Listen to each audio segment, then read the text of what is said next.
Welcome to the Northwest Provincial Government Podcast. We inspire and encourage our communities through personally inspiring stories of our leaders in government and game changers in our communities. Enjoy this episode.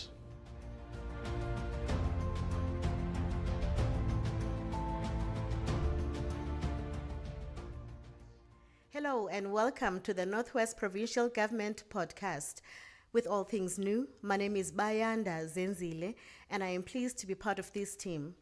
Spring has sprung and today we are joined by a phenomenal woman, a woman of many accolades in the construction sector, Mme Portia Phalane. Mme re a go amogela in our podcast and we would like to know more. Spring has sprung and today we are joined by a phenomenal woman, a woman of many accolades.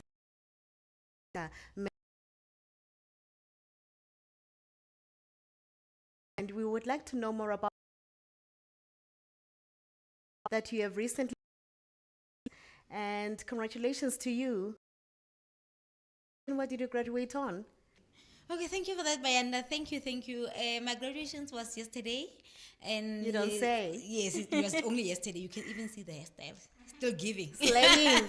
Still, yes. So I was graduating in the honors in business administration with GIPS. Mm-hmm. Yes, that was followed. Was following my national diploma in BTech in civil engineering. Mm-hmm. Yes, that I studied at TUT. Oh, lovely, Yes. lovely. Congratulations once again. Now, let's take some time to reflect upon your upbringing. I want to know about little Portia. How did you grow up?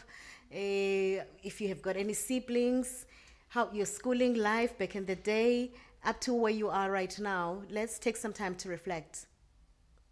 I'm a girl from Rustenburg in a village called Lefaragatla. It's one of Royal Bafokeng Nation villages here in Lefaragatla. It's a village, so I'm a village girl. So I'm from that, and we are three at home, three sisters. We are only sisters at home, and yeah, I started my school at Lefaragatla Primary School. Then I went to President Mangupe Technical High School. That's where I got introduced to technical subjects and all that.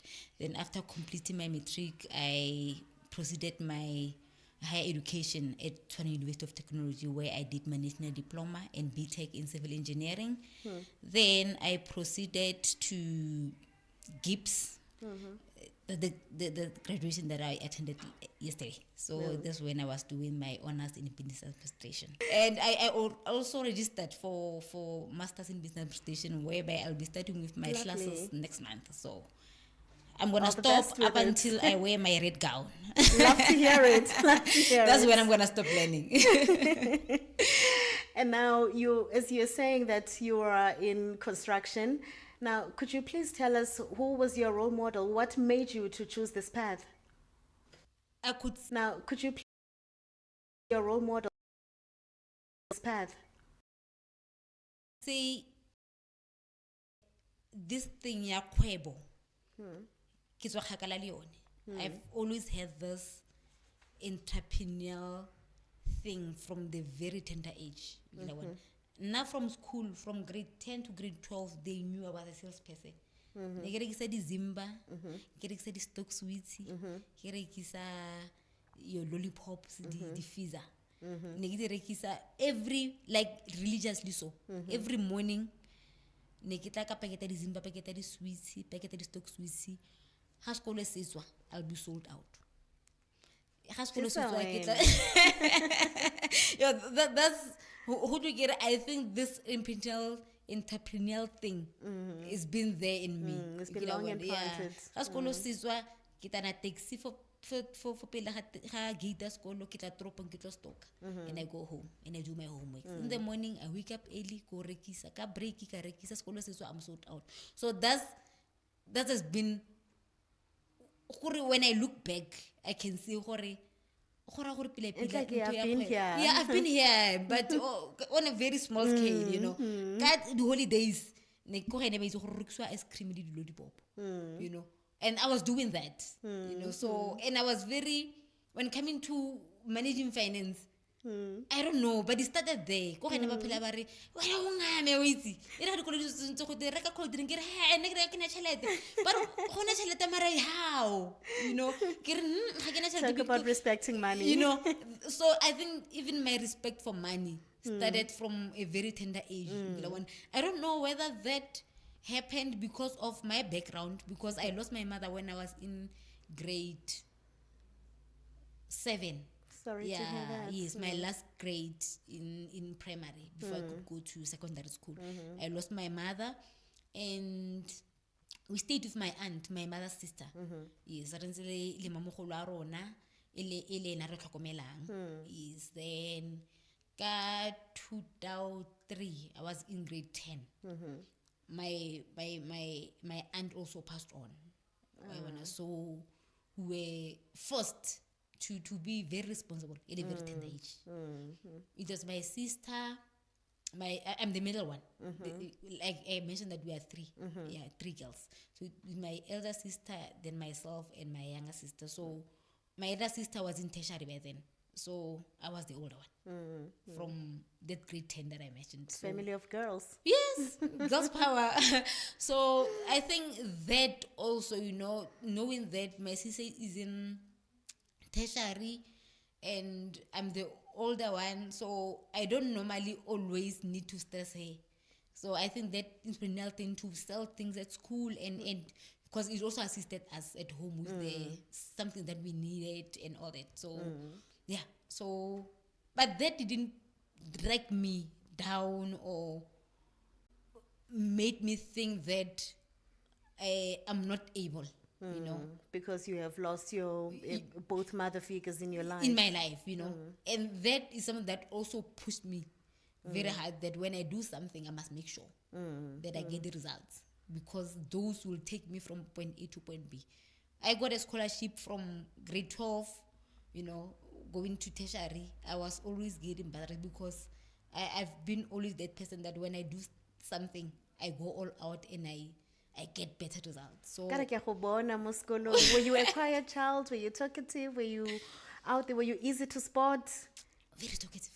I was a very talkative person, believe me. I was very talkative, and like I will speak my mind. I will, like, for someone to have the confidence and the courage to go to school with a school bag, with a bag of drawing board and T-squares and packet of Zimba stocks. You can just imagine, picture that, and walking to school with as heavy as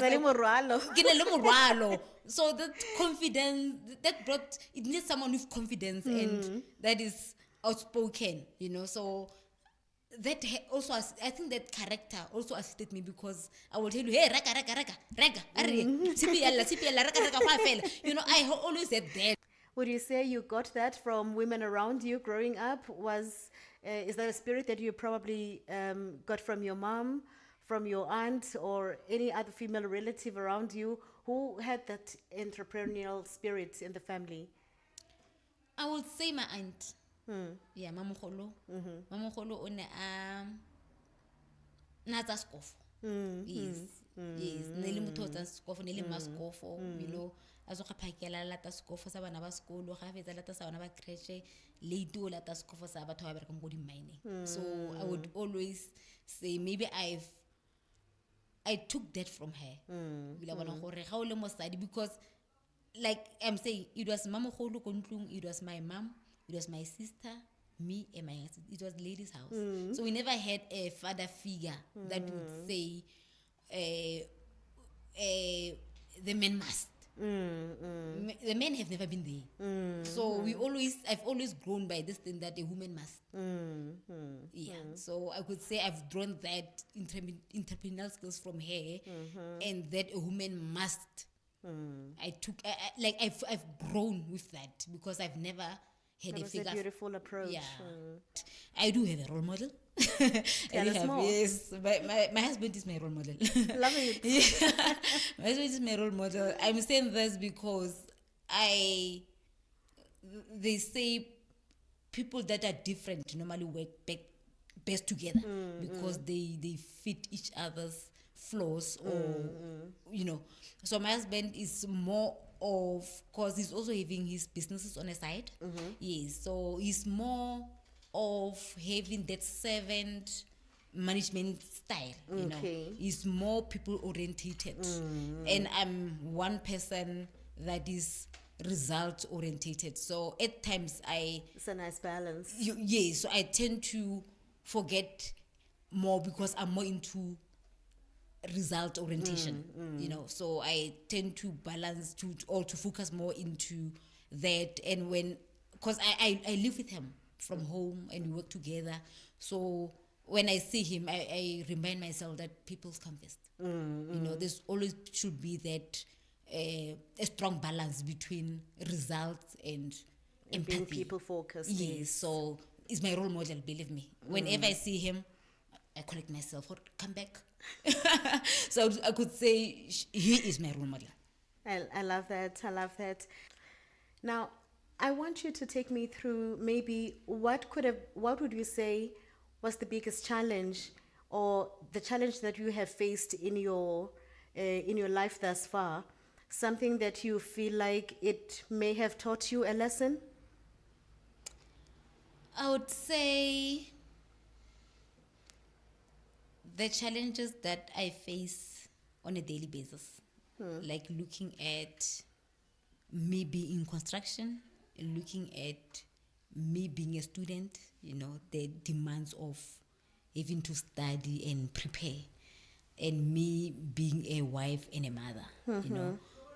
That's very challenging for an individual, and it can be very overwhelming, believe me, and like overwhelming in a way that you don't know what to do, what to leave behind, you know. So when I get overwhelmed or face challenges that I see that I don't have much control over, the book that I normally read, and I always visit it. I've read the whole book, but when I'm facing things, like I normally go back and read it, the Let Go Life by Joseph Prince. Joseph Prince, you know. It taught me that as a person, if things are meant to be, they will happen. You know, you mustn't force or overdo or overthink or stress yourself too much, because even God says that you must always leave a space whereby you're gonna let me in so that I can intervene. But if you don't let,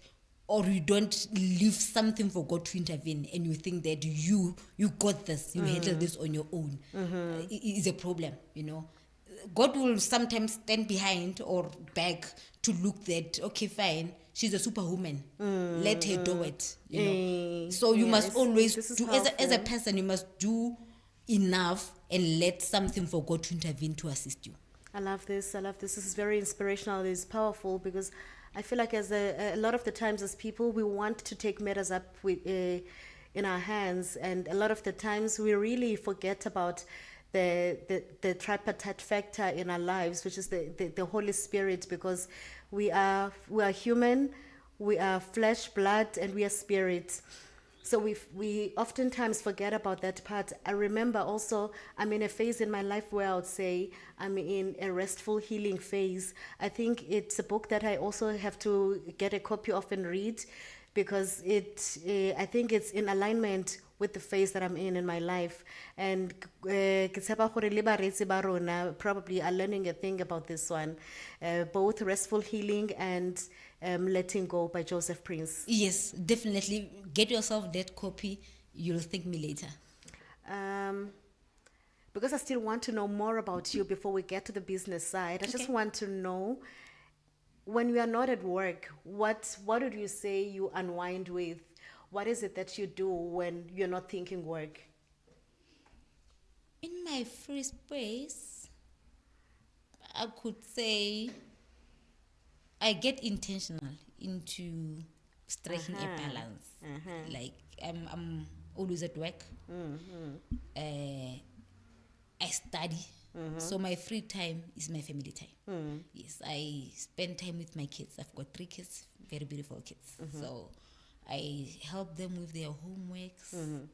and spend time with them, have time with my family, my that's lovely. husband, That's be a lovely. good wife, good mother, good sister to my siblings, So that's how I deliberately use my free time. And you really did say that you're a woman of balance. Now I see it. Yes. Yes. Yeah, Now, I would like you to take us through to the company side now. Okay. Please tell us more about the company. What is it that you offer? Maybe your big successes since you have registered the company, or since you have started registering it. Okay. And perhaps do you have any other award recognitions? I see there's quite a number on the table here. Could you please take us through them? And what is it like playing in this field? Okay, Phalane Training Project is a construction company whereby we do civil engineering works, building works, maintenance, and we also have a department of fleet division where we rent out the yellow machines that you see here, your graders, your TLBs, excavators, tipper trucks, rollers, front-end loaders, and more into the yellow department plays more into the mining industry. Yes. Then that's what we do. We are in grade 7 CE now. That's the CIDB grading levels. Yes, grade 7 CE and 7 JB at the moment. Yeah, so that's that. And we have in Rustenburg is a head office. We also have a satellite office in Northern, because we play more into Swartlap Northern side. Yes, when coming to mining. Okay. Yes. Then what was the other question? Your successes, please. Oh, my successes. Okay, I think I said more into the personal success. So let me dwell into the business side. We have received a couple of awards, believe me. I don't even recall them by heart, but I know our first attempt to enter the CIDB awards, it was in 2023. And that, I swept, I could say that. I swept those awards in that very same year. And me being the first time attending them, we got the project Delivery Excellence of the Year. For 2023, we got a Rural Project of the Year, a Mentoring Entity of the Year. I don't recall them, but there were a couple of them. Like, we just swept. I think we got out there with 5 awards on the very same year. Yes. Oh, lovely. Then Well done. Thank you. Then 2024-25, we also entered the CIDB awards, whereby now I started to tone down, because 2023 the first year hearing about CIDB awards. What are those? Okay, who managed construction? Let me just give it my all. So in 2024 and 2025, I toned down, and but I still got 2 from both years. Oh, yeah. Okay. So would you say 2023 was your first break in the sector? Your first big break in achieving what you would say maybe gave you a footing in the construction sector? Was it your when big coming break? to accolades and recognition? Yes, those were first. But when coming to projects, like to say this was a break, I would say one of our biggest project, and when coming to referring to building, is the Tsukudu Multipurpose Center. It was a building project. Okay. And we always been known as civil engineering contractors, where we are specializing in road construction. So building was never was strong points by then. But we when we entered, and after getting awarded, we went to give it that footing and confidence. Just to the confidence was not that much. I was still doubting myself, but I sat down with my team and we're like, guys, we can do this, because I hire professionals. Believe me, I don't just take people. I hire professionals. So I went like, I'm a professional myself, and I have professionals in the house. So guys, let's wear our safety shoes and do this. And we did it. We did it. Because when we started that project, we on a 3 GB. But what year was it? 2021. Ah. Yeah. So when we started that project, we were on 3 GB, Okay. the CADB level. But when we finished, we skipped 4, 5, 6, went to 7. 7 So straight. that's how. High five, girl You know. power. Girl So, power. yeah, so I would say it was one of the projects that I won't forget, because they took us from down there to where we are now, and we are confident now. We can like tender and beat with giants, because we can do it. Yeah, I love that. Yeah, so I could say now my strong point is both on building and civil work. And what would you say maybe are your biggest challenges, especially that you are in this male-dominated space? The biggest challenges, I could say, if you are a woman and you play in this space, it's very difficult. You need to prove yourself. You need to earn respect. You need to work as double so that you can be recognized. So that, and like, it took some time, but looking at my capabilities, is something that brought confidence in me, and I stood up and I made a footprint that we can do this as women, and people could really see from our work that it is possible. Ke kopa re bue ka maybe some of the projects, maybe 1, 2, or 3 that you would feel like o kgatlhegile ka tsone, that are still in your mind. It could be recent projects, or it could be projects that you feel like they will always linger in your mind, that you would say you have done, that have made an impact, not only for you, but even for young people out there, whether it be through your CSI program, or maybe in just uplifting other women and young people in general. Is the construction of the Ramokoka internal roads. We collaborated with few women, like the local SMMs. Yeah, we took them under subcontracting. And when I get a project and there's an opportunity for anything, the first people that I look at, they are women. So I'm very intentional and deliberate about this. So re ne re na le di companies tsa basadi tse leng gore di berekile under rona on that project. Then ba ne ba etsa di packing of paving blocks, ba bang ba etsa di road marking, ba bang ba tsenya di road signs. Yes. And one of the ladies, after I completed the project, o bile a tswa from grade 1 to grade 2, sala a upgrade. Even the CDB sala ba mfounela ba checka gore project ena ka itse a motho na ka mo itse, because o batla go upgrade them.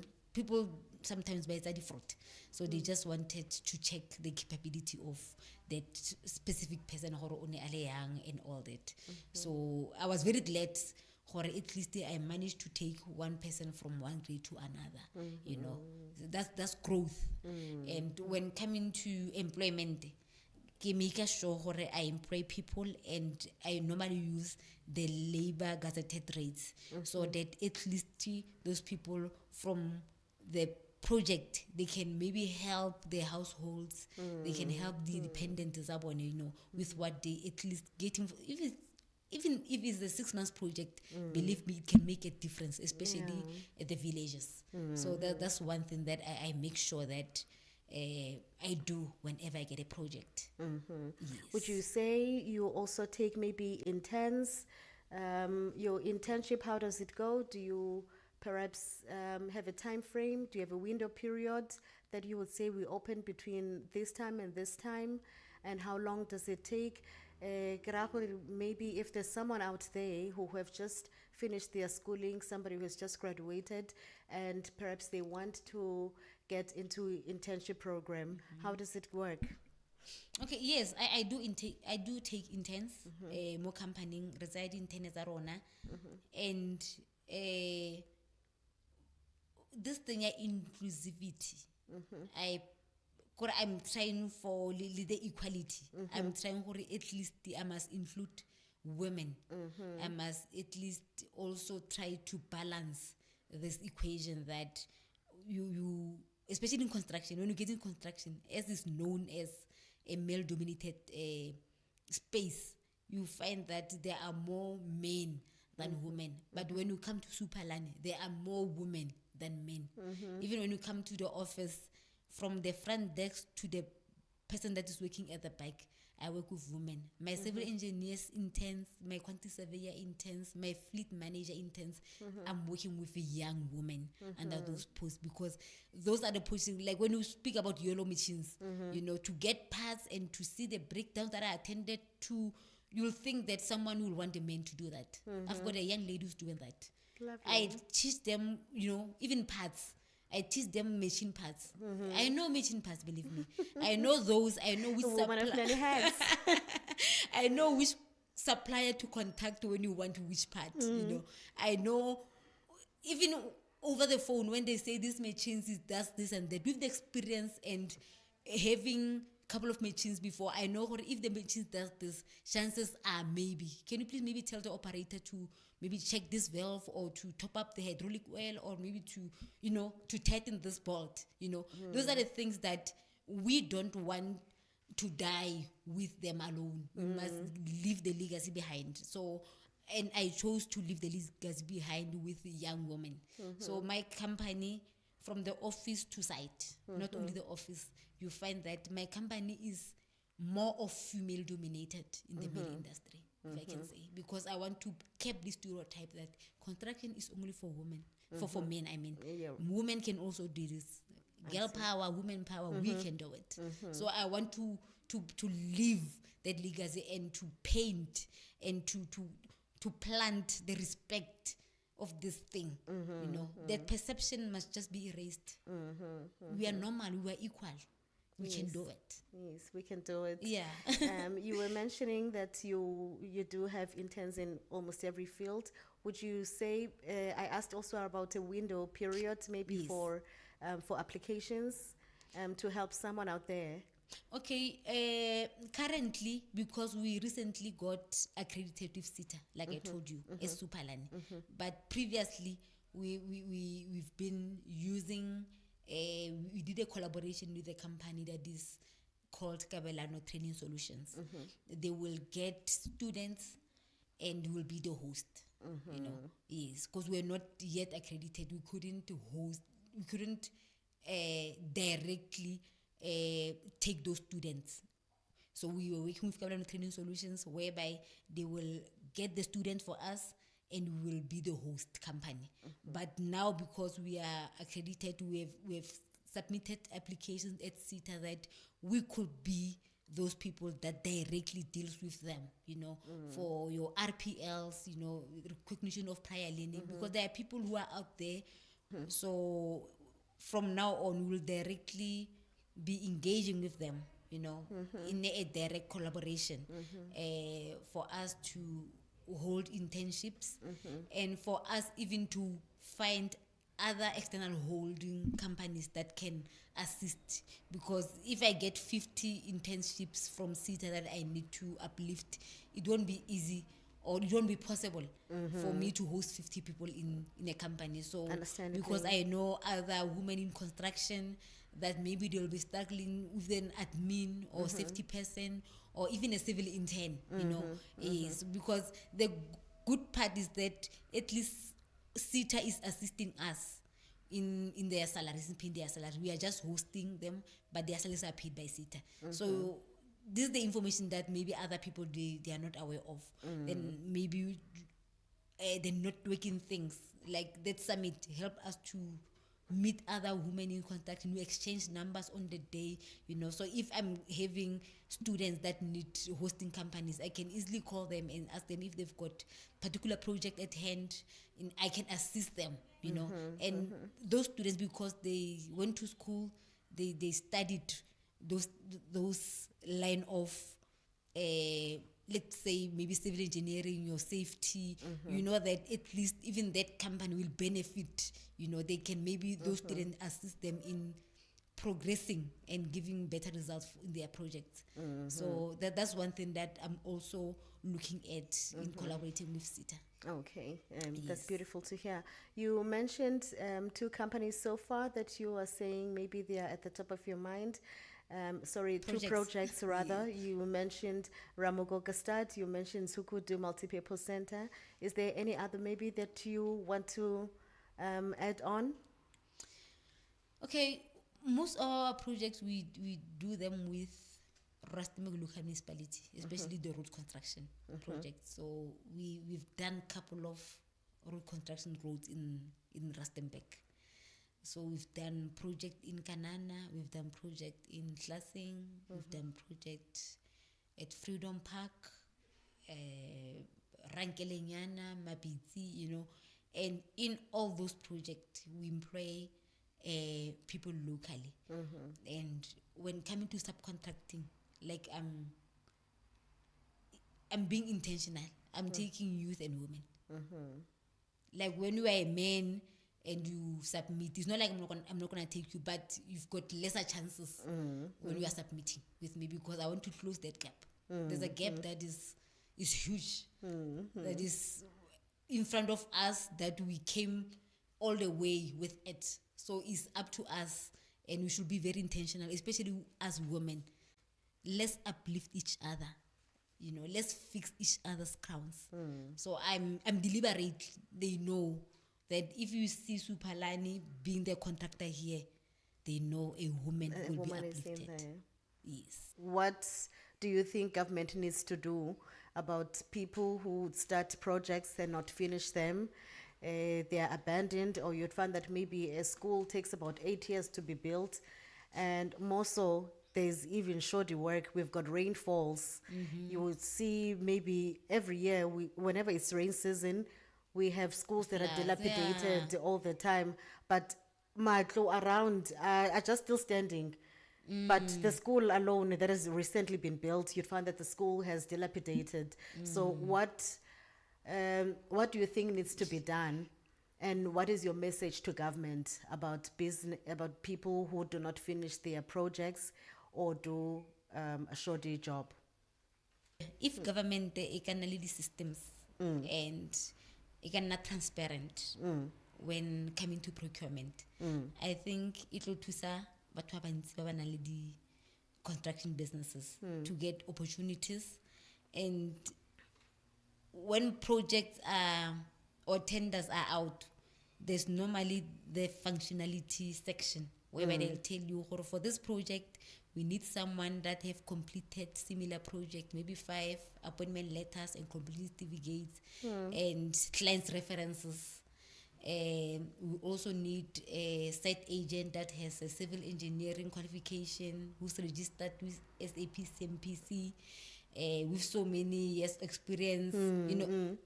They submit those kind of things during tender stage. But when they get appointed, they don't use the people that they submitted their qualifications. Sometimes they will just use or request qualification from their friends that, hey, my friend, we think it's tender so ebatla someone of this caliber. Do you have a CV that can fit what is needed? Then they just share the same CV and use it. Maybe we find out 5 contractors they're using the same person when they tender. So, and that doesn't mean that when they get appointed, they will use the very same person. So people get appointed, but they don't use the resources that they intended to use when they were tendering. That's number one, that I think that the government and private should be very strict. If that person maybe, tender takes 90 days or more before they can get appointed. If maybe that person that you intended to use is no longer available, maybe employed elsewhere, at least get someone with similar or same experience and the same one that you get appointed when they were doing adjudication. Yeah. Even someone get appointed because they submitted my CV with my BTech in civil engineering, with my honors with business administration. Then the client will appoint that person thinking that at least they will have someone in the more knowledgeable about you know, in the field. but then they don't use me. They just take someone, even just a foreman, even without metric, who cannot even articulate themselves or read drawings or can monitor quality the way a civil engineer can. So I think that is something that the government should look at. Then secondly, they should also look at, or just be fair, you know. They must just be fair and not just give projects to the construction mafias, or, you know, because we know once they get paid first payment certificate, they are gone. They are gone. They don't finish their work, or they start compromising quality. Instead of them mixing so many cements when doing construction, then they reduce just to make a saving. But that one we stand, you know, the quality of the work.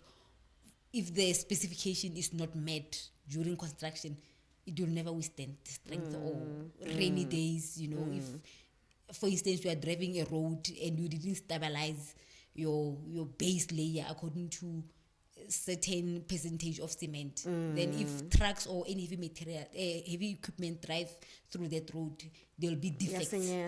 Yeah, you know, how dipula dina metsi ga tsamai di level, like it's always a problem. And when you come to look at the root cause, it's everything that I've just explained to you. No, I see. You mentioned something about having systems in place, and you made a strong call to government. Now, I want to find out, where do you get most of your projects, and if maybe you have received any funding from government, perhaps? Most of my projects, I could say, when coming to civil engineering and building works, I would say 70-30. 70 being government and 30 being private. Yeah, but when coming to my yellow plant hiring, my machinery, construction machinery, is strictly private. Otherwise, if I use them in government projects, is whereby I'm the contractor and I'm using them for my projects. But yellow machinery is strictly private clients. From the perspective of the business, I haven't received any government funding, but personally as a director, I have received and benefited from government. The recent qualification that I just explained at the beginning of the this podcast, I got funding, a bursary from Construction Center. So it's the one that was funding me. Yes. Even my MBA, they also extended the funding. They'll be funding everything for that. So, and you took the opportunity. Yes, you grabbed it both hands. So I would say the director benefited from the government funding. I see. Yes, I see. But not the business per se. Okay. Yeah. And you recently attended the Northwest Provincial Women and Youth in Construction Summit that was held in Mahikeng. How was the summit for you? Did it help you in terms of dealing with the challenges experienced by women and youth in the sector? Okay, the summit was very insightful, very informative, and I would request Bagolo ba Mahikeng, please let this be an annual thing. Yes, let this be an annual thing, because the speakers and the bodies that were invited to share information with youth and women in construction, they were very relevant, especially for women in construction. Even myself, it was first time hearing about the funding that the government can even assist people that are in business with very minimal interest rate, you know. So it's something that if I didn't know, you can just imagine about those imaging companies, like bomme ba ileng gore ba simolla or ke fitlhe fo ke fitlileng fo teng ga nna ke ne ke sa itse go le bona ke information e leng gore e ba fitlheletse. And definitely if they have that information, I don't see any struggle or challenges when coming to financing when they get projects. So hence I'm saying it was very insightful summit, and they should please continue to do it in Women's Month, going forward. Yeah. I hope government who is listening at this one. I just want to find out more. Would you say government is doing enough to support women and youth in construction? Any advices to them? I would say, I won't say the government is doing nothing. Believe me.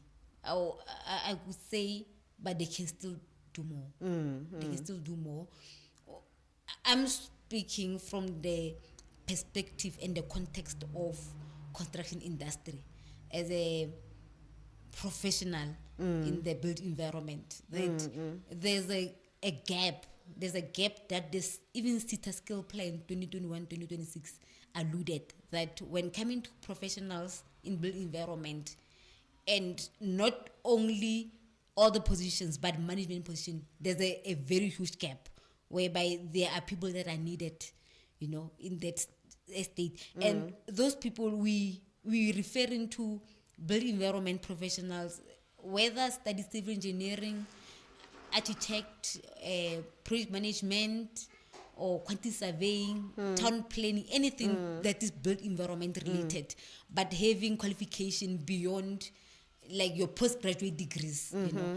We've got a lot of people that they are there on the lower qualification, the entry. The entry is very populated when coming to people say, but we studied, but we can't find jobs. But there are a lot of them that they only have national diploma and below. Like there are a lot of people that they study and cannot be accepted at universities, and they end up going to your TF colleges. And remember, your TF colleges, your NQF level is very low.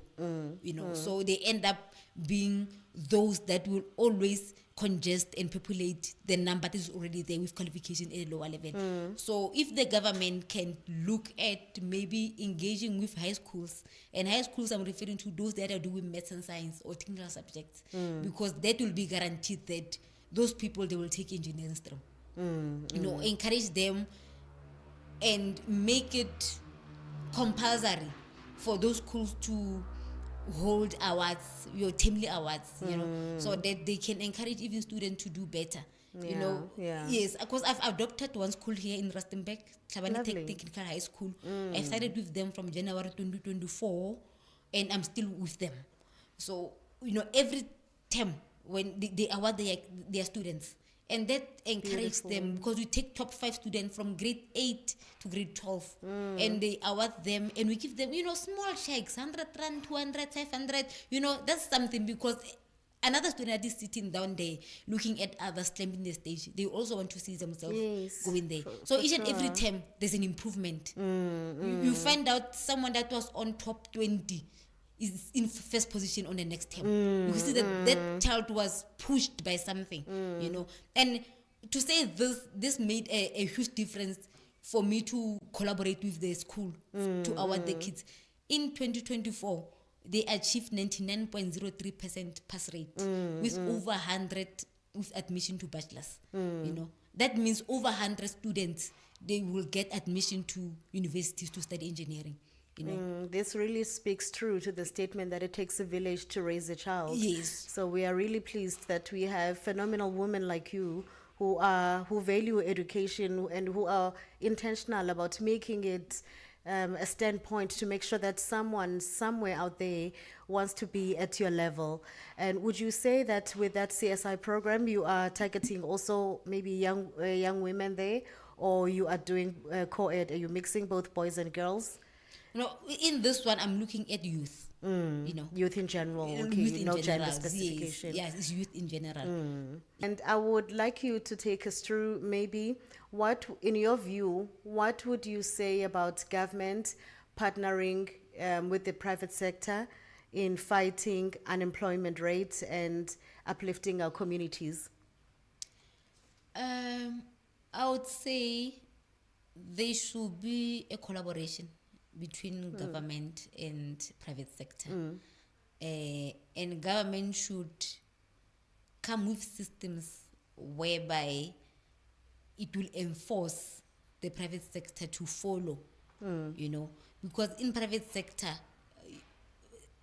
sometimes they don't even need your CIDB grading when they issue out tenders. They will say the construction of so and so project, you know, and as long as you've got your CK and you've got other company documents, then you can qualify to do that work, you know. And remember, the CIDB is the body that governs to see that things are done right, relevant and qualified contractors are appointed for specific tender amount, you know. So, like I told you, the story of the Tsukuru Multipurpose Center, I was in grade 3 when I got appointed because it's the private sector. The grading, CDB grading, didn't matter much on them. The fortunate part is that they got the good contractor. If it was just any other contractor without that, or who's not disciplined, they couldn't have completed the project, believe me. No, so because that project, it needed someone with 6 GB going up. But with my 3, they even appointed me. So if ever government and CIDB can also impose that to private sectors, that when you appoint people, this is the bracket. For this magnitude of project, you need to appoint someone with so much CIDB grading. So I think that will also help in people, I'm referring to other contractors getting opportunities in private sectors. And that will help in the economic growth and keep the employment rate. As we're talking about the recently held summit, what would you say maybe is your relationship with Department of Public Works? I want to believe that the summit was hosted by them.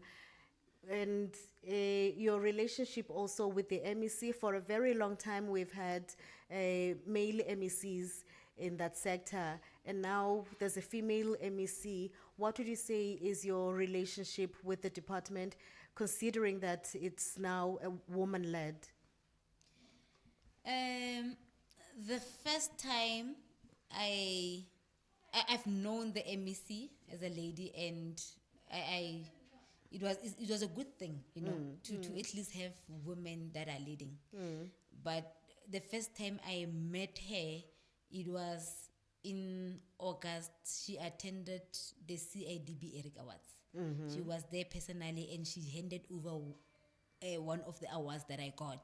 Oh, lovely. For transformation entity of the year. So after the awards, you know, we shortly conversated. Ra bua gore ao ampotsa gore tsa ko Northwest ku tla ba tsa ko Northwest ka re ke tsa ko Northwest ko Rustenburg. How do you ke itumela bathong at least Northwest is being represented nationally, you know.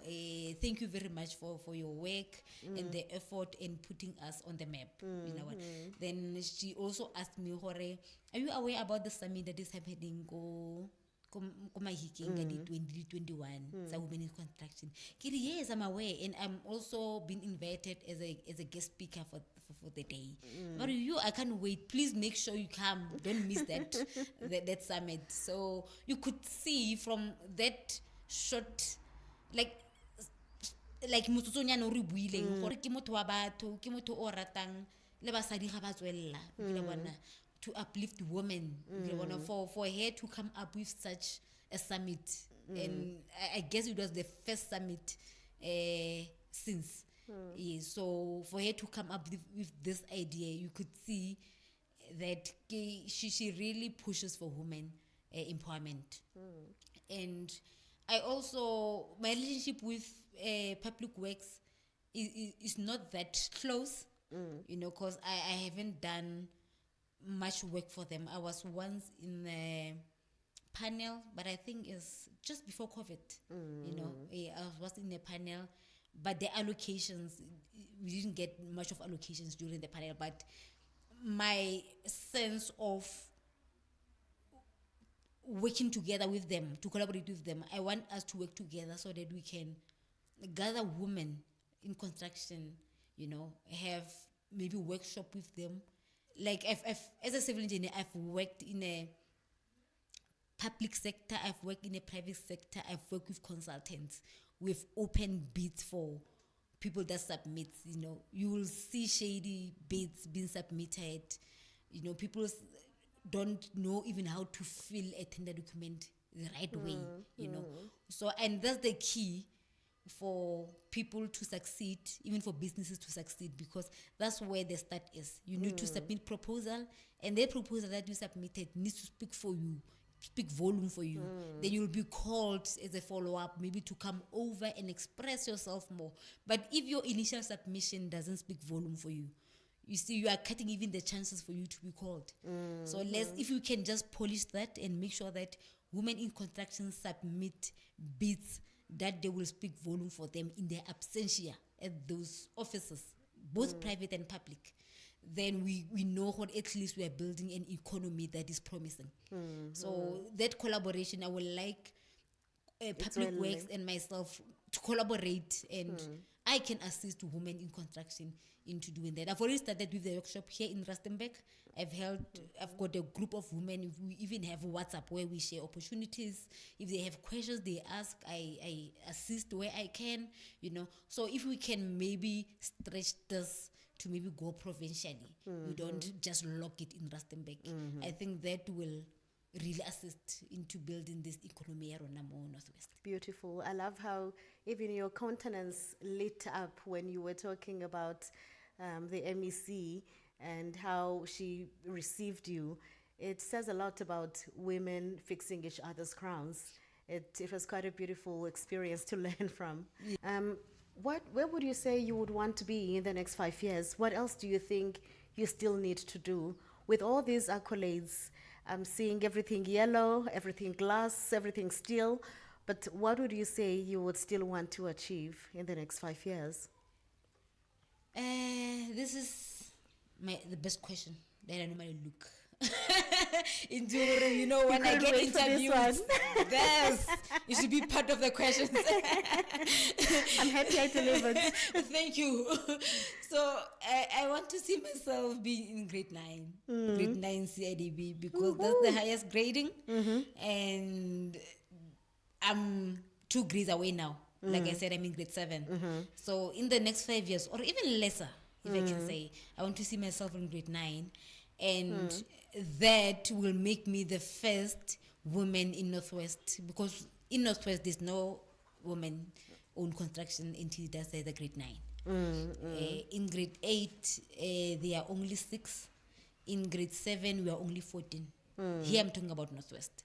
So I want to push. The pyramid is getting narrower. You know, yes. So I want to break that ceiling that in Northwest is even taken as the highest province with the unemployment rate, but there is a woman in construction that hit the grade 9. So that's my goal, you know, for 5 years or even years less. And the other one is that I recently got accredited with CETA. So I always held women in construction workshop, whereby I gather women in business, in construction, and for free, believe me. I teach them on compliance, construction compliance, like from your CK, your registration with CSD, your CIDB, NHBRC, to get a professional email, you know, so that when they communicate, you know, so that we can maybe raise the chances of them to get tenders. Because people tender, but it's not only the shady job that they do on site. They submit shady proposals, you know, and that's where the beginning of opportunities come from. If you submit a shady proposal to a client, it doesn't even meet the standard that the clients want. So I said to myself, let me sit down, let me gather women in construction and show them that when we talk about paperwork, this is what we are talking about. So I've been having those kind of workshops with them, you know, to help them in their compliance in tendering. So with me now being accredited for CETA, I would want more partnership with government so that we can gather more women and make this formal.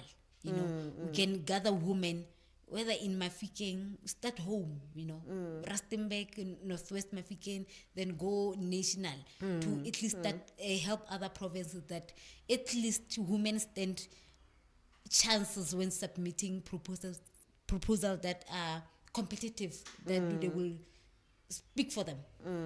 Yeah, so that's one thing that I'm looking at, that the 4-5 years at least that ball should be rolling. Earlier, you said you are more product oriented than you are people oriented. But with what you just said right now, uplifting women, having a CSI program in schools, I think you give yourself less credit than you deserve. You really are people inspired. You really are people driven. Yes, you are. Do you think so? You are. Okay, maybe I'm learning more, or my role model Yes. is The role more model to is me. role modeling. It's role modeling. Now, in conclusion, can you give us any message of encouragement to women and young people who want to achieve something in life? Believe in yourself. You've got the ability. We are able, especially women, we are able to do this. And you mustn't sleep on your capabilities. No one must come to you and tell you that you cannot do this, especially in construction. That mmereko ke mmereko wa banna. Ga se mmereko wa banna. Ke mmereko o rona basadi re ka o etsang. Ethically, it's found that women are more stronger than men. You know, ga o le mosadi o kreile 100 ranta. Mo 100 ranta o thoma le bella gore ko gae ke tlhoka eng, bana ba tlhoka eng. Mare motho ntate a ka se bone yalo. O bona mabaka a gapile ko saiteng. Tubias. Ga sena tubias e fela go gone yanong a tlang ka change ko lapeng. So even in businesses, it's not different. When you are running a business and you are a woman, when you get paid, first you look at what is needed in a business. You close those gaps before you can even pay dividends to you as a director, you know. But men, they will do the other way around. So I would say, women in construction, we need you. So I could say, warm up yourself, continuously uplift yourself, continuous skilling, continuous learning, so that when that time comes, then you are ready to run. So I will say, please, let's continuously uplift ourselves, let's continuously read, let's learn, let's gear up and be ready for the time.